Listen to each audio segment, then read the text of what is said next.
একজন দিনমজুরের দৈনিক আয় 300 টাকা হলে মাসে তিনি কত টাকা আয় করেন? মাননীয় মডারেটর, মুখে মুখে বাবাকে জবাব দিলাম 9000 টাকা।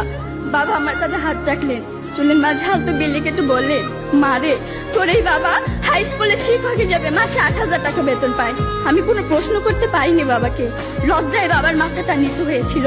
পৌরাত্রে দ্বার প্রান্তে দাঁড়ানো বাবার বয়সে চোখ হতে খসে পড়ে জল। জানি না মাননীয় মডারেটর, আমার বাবার বয়সে চোখ থেকে খসে পড়া জল শিক্ষার মানকে কতটা টেনে তোলার যোগ্যতা রাখে। মাননীয় মডারেটর, এই যদি হয় শিক্ষাগুরুর জীবন, তাহলে একটা সময় হয়তো এদেশে আর কোনো শিক্ষকই পাওয়া যাবে না। এমন বাংলাদেশ আমরা কখনোই আশা করি না। মাননীয় মডারেটর, 30 লক্ষ লাশের একটি পাহাড় মারিয়ে আমরা বর্তমানে এসে দাঁড়িয়েছি।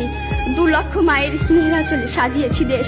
প্রতিপক্ষ বঙ্গবন্ধুর স্বপ্ন, লাখো শহীদের প্রত্যাশা আর বীর জননী ত্যাগের প্রতিদান দেওয়ার এখনই সময়। আর তার জন্য চাই শিক্ষাক্ষেত্রে অধিক বিনিয়োগের মাধ্যমে টেকসই উন্নয়ন নিশ্চিত করা।